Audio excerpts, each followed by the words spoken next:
Welcome to Lawyer Business Advantage. This podcast is dedicated to helping attorneys earn more money, get better clients, and spend more time with family. I'm your host, Alay and Janet, founder of Law Firm Success Group. Smart business guidance for small law firms begins in 3, 2, 1.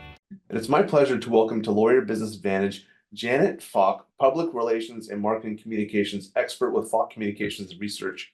Welcome to Lawyer Business Advantage, Janet. How are you? I'm doing great. Thank you, Alay, so much for inviting me. I'm excited to speak with your audience.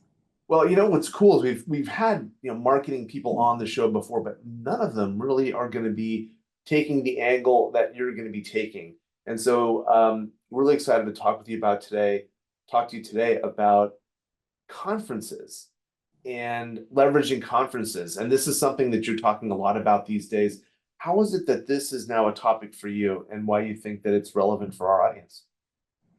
Well, first of all, we are moving away from virtual only events to hybrid events and to more in-person events.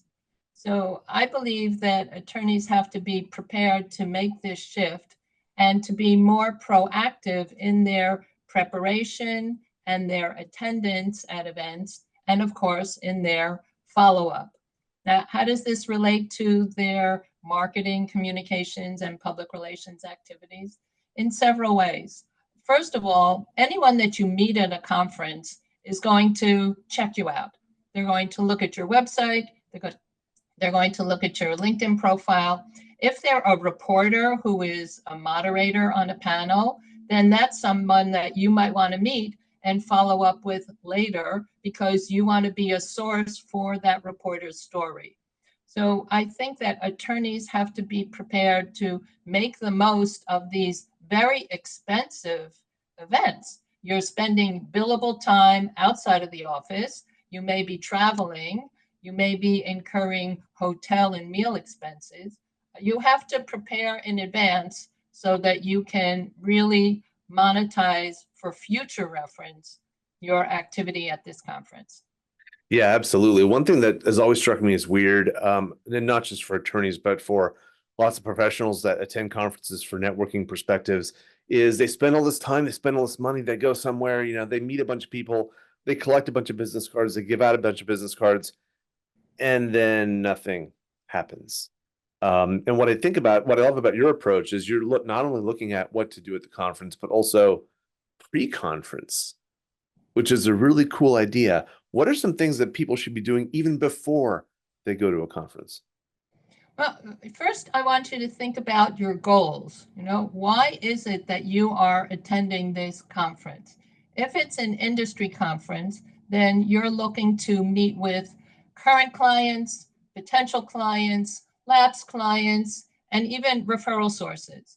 So you want to be doing your homework and your due diligence in advance and lining up meetings so that you can be in touch with these people before you even walk in the door, and then you can have meetings set up.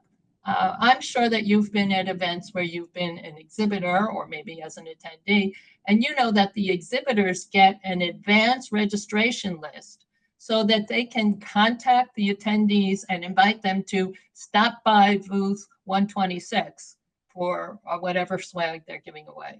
Right. So that's one goal is if you want to develop your network. Now, if it's a bar association, you want to develop your network among your fellow attorneys. And you can look in the directory of who are the members of the bar association in advance and figure out who has the same practice as you, who has a practice that aligns with yours, who is from the same state. If you're going to Vegas or Chicago, maybe you want to meet other people who are from Missouri, and who is from the same city. Maybe you even want to meet people who are alumni of your same law school, and you'll be able to determine that.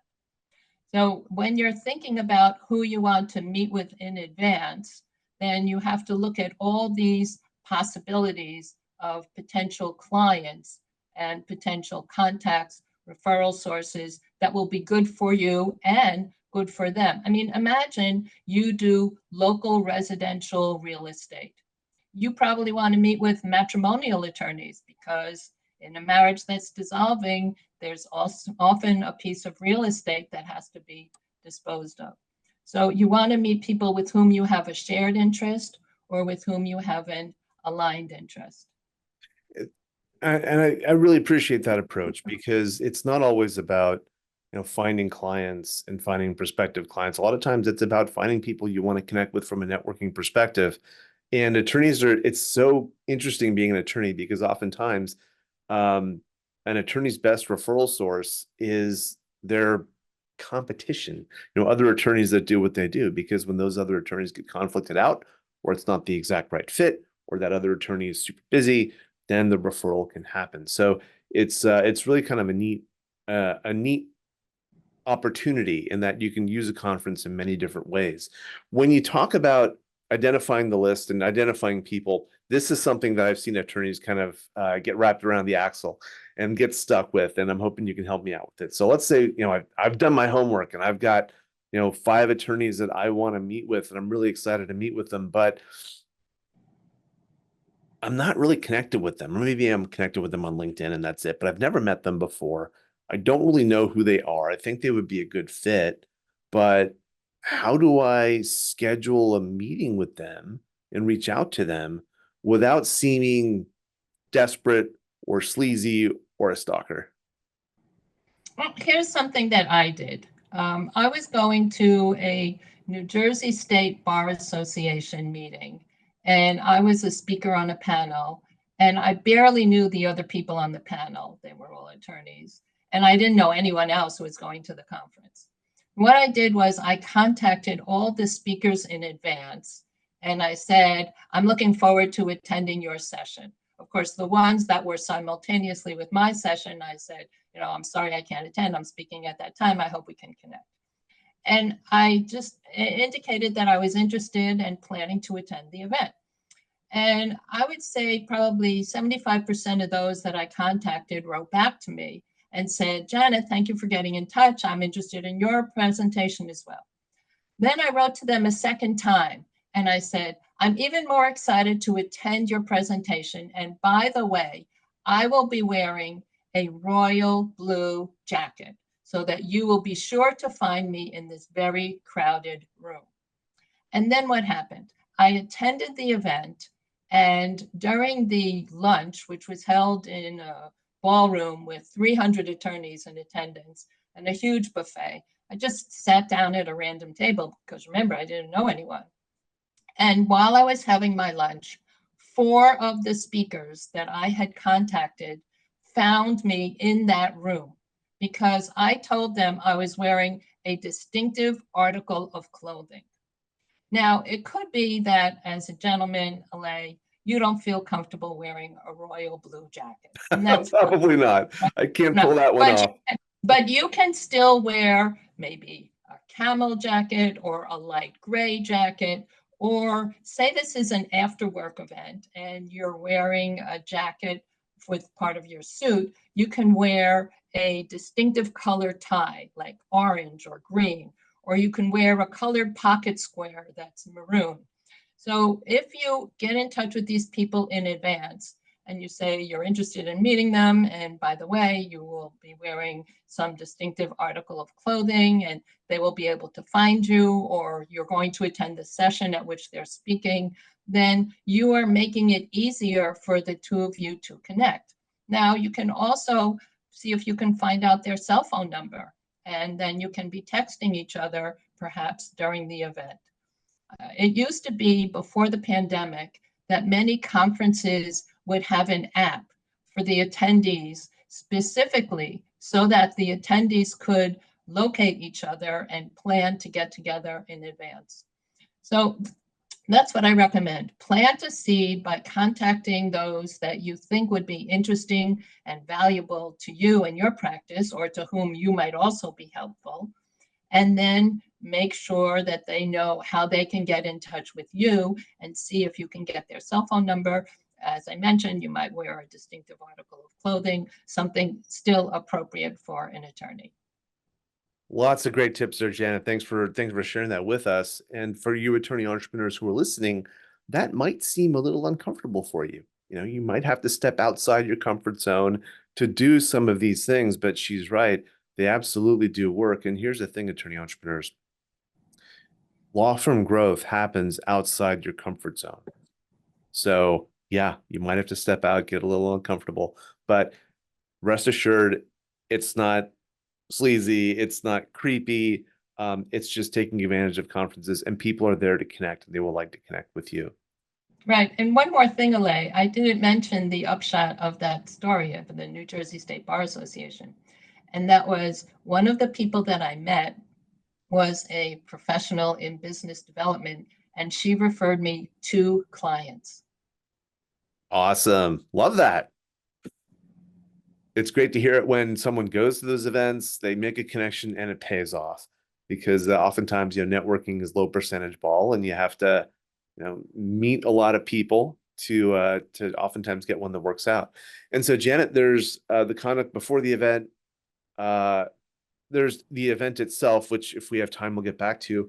Then there's also the post-event activities, and that is also really important. Share with us kind of your philosophy and approach on those. I have a client who gave me this fantastic tip, which is when she gets someone's business card, she takes a photo of the business card and then she sends it to her assistant by text or by email. And she says, please send Alay the newsletter, the article, the podcast, the slide deck, the client alert, whatever it was that you talked about in your conversation. And then what happens? Alay goes to his hotel room at the end of the day, checks his email, and he finds the article, the podcast, whatever it was that was sent to him.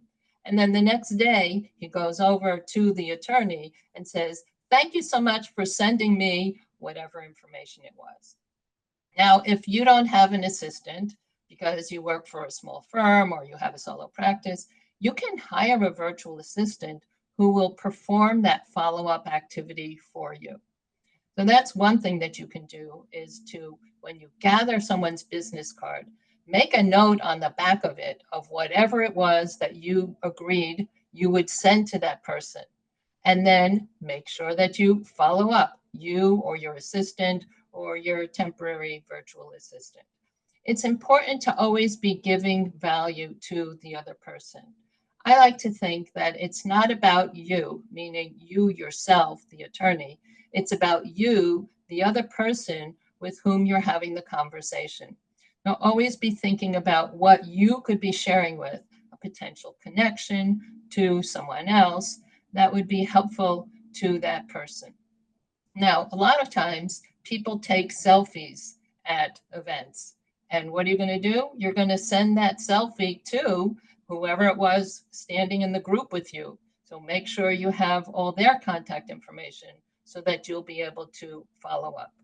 You're there to learn. Think about what it is that you have heard from the individual panels and the speakers. And how is it that, one, you're going to apply that to your practice? Two, how are you going to share that with others at your firm? And three, how are you going to share that with people outside the four walls of your office? So it could be that it's something that you can implement yourself. It could be something that your practice group should be made aware of, that there's a change looming in the industry or in its regulation. Or it could be something that you would like to take further by sharing it with your clients. Or maybe you even want to become much smarter about it and create your own speaking opportunity so that you can be sharing those best practices and that information with others in the industry beyond, as I say, the four walls of your office. Janet, Go ahead. yeah, what would you say to someone if an attorney was to go to a conference and not do, the post event follow-ups? If you had an opportunity to chat with that person for 30 seconds, what would you say to them when they told you that? That they didn't take advantage, then I would say you could have just stayed home in your office and attended a CLE online. Why did you have to travel to Chicago in order to do that? Bingo. Yeah, and by the way, also attorney entrepreneurs, if you are waiting days or a week to follow up with people after a conference, that is way too long. You want to definitely do that, as Janet said, ideally while the conference is going on. I mean, that's fantastic.